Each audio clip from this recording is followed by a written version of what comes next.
உலகெங்கும் பார்த்து கொண்டிருக்கும் வரலாற்று பதிவுகள் ஆன்மீக அன்பர்களுக்கு வணக்கம். இன்று ஓணம் பண்டிகை.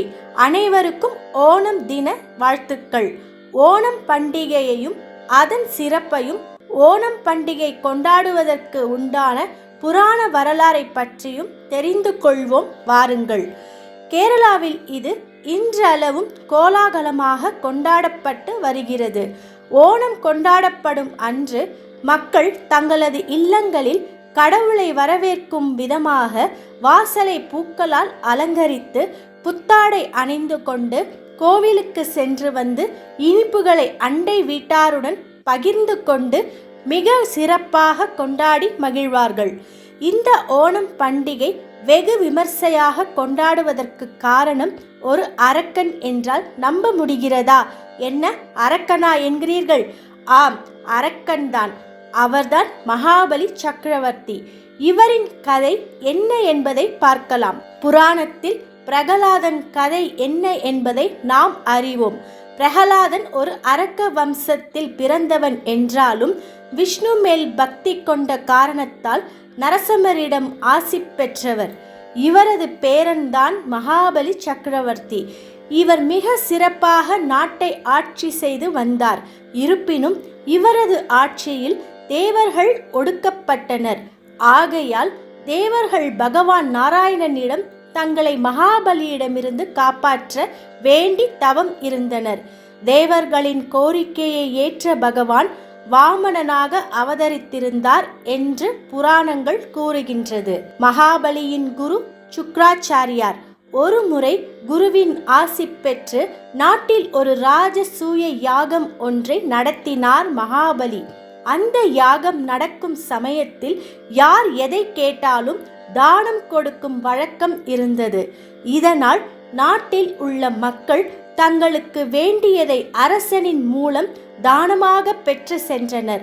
யாகம் நிறைவு செய்யும் நேரத்தில் சிறு பாலகனாக வாமனர் அரசரிடம் தானம் பெற நினைத்து வந்தார். மகாபலிக்கு பாலகனாக வாமனரை பார்த்ததும் அவரை அறியாமலேயே மனம் மகிழ்ந்தது. தானே தனது இருக்கையிலிருந்து இறங்கி வாமனன் இடத்தில் வந்து, குழந்தாய், யாகம் முடியும் தருவாயில் யாசகம் கேட்டு வந்து இருக்காய். நீ வேண்டுவதை கேள், நான் தருகிறேன் என்றார். ஆனால் மகாபலியின் குருவான சுக்ராச்சாரியாருக்கு வந்திருப்பது ஸ்ரீமன் நாராயணன் என்பது தெரிந்திருந்தது. ஆகவே மகாபலியை தடுத்தார். அரசரே, யாகம் முடியும் தருவாயில் உள்ளது. ஆகவே அதை நிறுத்த வேண்டாம். இச்சிறு பாலகனை கவனத்தில் கொள்ள வேண்டாம் என்று கூறினார். ஆனால் மகாபலியோ குரு கூறியதை காதில் கொள்ளவில்லை. வாமனனும், அரசே, எனக்கு வெறும் 3 அடி நிலம் வேண்டும் என்று கூறினார். இதை கேட்டதும் மகாபலி புன்னகைத்தார். வெறும் 3 அடி நிலமா? அதுவும் நீ பாலகன், உனது பாதமும் மிக சிறியது. இதை கொண்டு 3 அடி நிலம் கேட்கிறாயே, இது போதுமா என்று கேட்டார். அக்காலத்தில் ஒரு வழக்கம் இருந்தது. அதாவது தானம் கொடுப்பவர் தானம் பெறுபவருக்கு தனது கையால் நீரை தாரை வார்த்து கொடுத்தால் தானம் கொடுக்கப்பட்டது என்று உறுதியளிக்கப்படும். தானம் பெறுபவர் அப்பொருளை தனதாக்கி கொண்டு விடலாம்.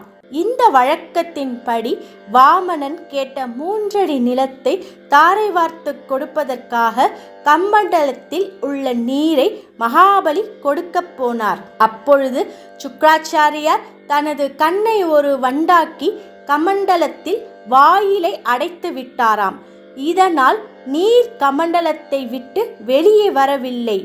இதை அறிந்து கொண்ட வாமனன் தன்னிடம் இருந்த தர்ப்பை புல்லை கொண்டு கமண்டலத்தில் இருந்த வண்டை குத்தினார். இதில் சுக்ராச்சாரியாருக்கு ஒரு கண் குருடானது.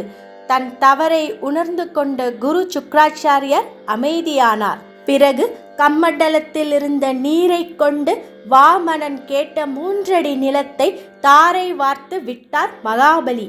அடுத்த நொடி பாலகனாக வாமனன் விஸ்வரூபமாக வளர்ந்தார். தனது ஒரு காலால் உலகத்தையும் மறு காலால் மேலோகத்தையும் அளந்தார். இதை கண்ட மகாபலி வந்திருப்பது நாராயணன்தான் என்பதை அறிந்து கொண்டு அவரை வணங்கினான். வாமனனும் மகாபலி நீ தானமாக கொடுத்த 3 அடிக்கு நிலம் எங்கே என்று கேட்கவும் மகாபலி 3வது அடிக்கு தன்னையே அவரிடம் ஒப்படைத்தார். பிறகு மகாபலி மேல் கருணை கொண்ட வாமனன், உன்னை பாதாள உலகிற்கு அரசனாக்குறேன், அங்கு உனது அரட்சாட்சியை வைத்துக்கொள் என்று கூறினார். இதை கண்டு மகிழ்ந்த மகாபலி வாமனனாக வந்த விஷ்ணு பகவானிடம் ஒரு வரத்தை கேட்டார். நாராயணா, என்னதான் இருந்தாலும் இங்குள்ள அனைவரும் எனது குடிமக்கள். நான் இருந்தவரை இவர்களுக்கு ஒரு குறையும் இல்லாமல் காத்து வந்தேன். ஆகவே இவர்களின் நலன் கருதி வருடத்தில் ஒரு நாள் நான் பூலோகம் வந்து இவர்கள் மகிழ்ச்சியுடன் இருப்பதை பார்க்க அனுமதிக்க வேண்டும் என்று கேட்டார். வாமனனும் வரத்தை வழங்கியதாக புராணங்களில் கூறப்படுகிறது.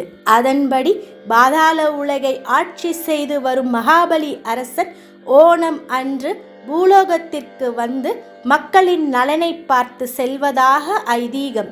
இந்நாளையே கேரள மக்கள் ஓணம் பண்டிகையாக கொண்டாடி வருகின்றனர். ஓணம் பண்டிகையை முன்னிட்டு சிறப்பு உணவுகள் தயார் செய்யப்படும்.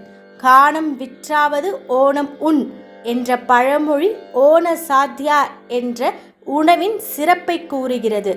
6 சுவைகளில் கசப்பு தவிர மற்ற சுவைகளில் 64 வகையான ஓண சாத்யா என்ற உணவு தயாரிக்கப்படுகிறது. புது அரிசி மாவில் தயார் செய்யப்பட்ட அடை, அவியல், அடை பிரதமன், பால் பாயாசம், அரிசி சாதம், பருப்பு, நெய், சாம்பார், காளான், ஓலன், ரசம், மோர், தோரன், சக்கரை புரட்டி, கூட்டு, கிச்சடி, பச்சடி, இஞ்சி புளி, எரிச்சேரி, மிளகாய் அவியல், பரங்கிக்காய் குழம்பு, பப்படம், காய வறுத்தது, சீடை, ஊறுகாய்கள் என உணவுகள் தயார் செய்யப்பட்டு கடவுளுக்கு படைக்கப்படும்.